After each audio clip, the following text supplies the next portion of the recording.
Certains individus ont une telle soif de pouvoir, une telle volonté de dominer le monde et les autres, qu'ils n'hésitent pas à évoquer le maître des ténèbres et à se livrer à son adoration en échange de pouvoirs occultes.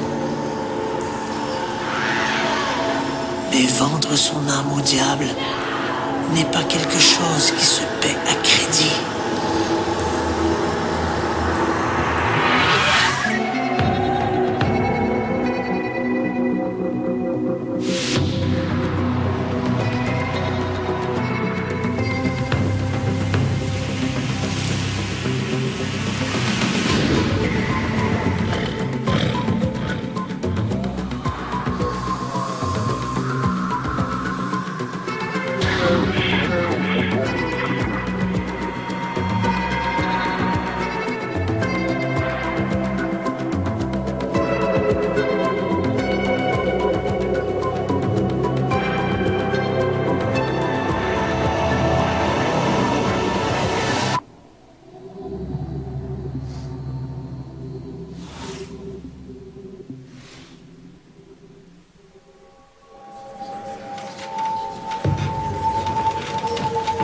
Dans la salle du tribunal, de nombreuses personnes se bousculent pour être aux premières loges.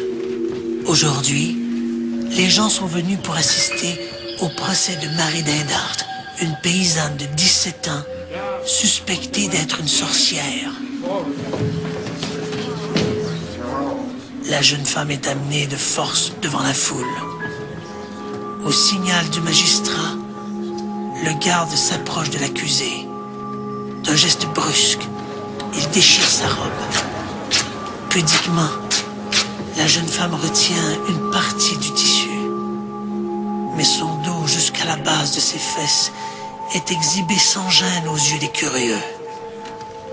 Le juge se lève. Lentement, de manière presque théâtrale, il s'approche de l'accusé.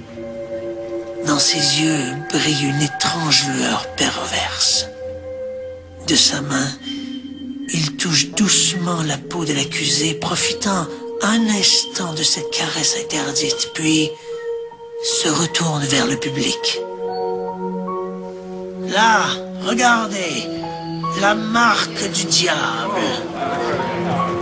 De son doigt crochu, il pointe vers une tache de naissance que la jeune femme arbore juste à la courbure du dos.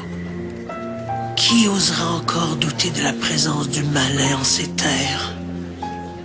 Le magistrat se tourne promptement vers le garde. Il ne fait pas de doute que, selon lui, cette femme est une sorcière. Son jugement est sans appel. Elle devra mourir sur le bûcher.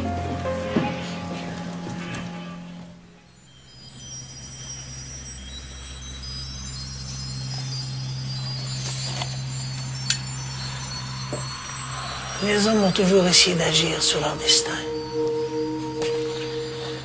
Certains n'ont pas hésité à faire appel aux forces des ténèbres, de la sorcellerie au satanisme. La magie n'est-elle qu'une utopie?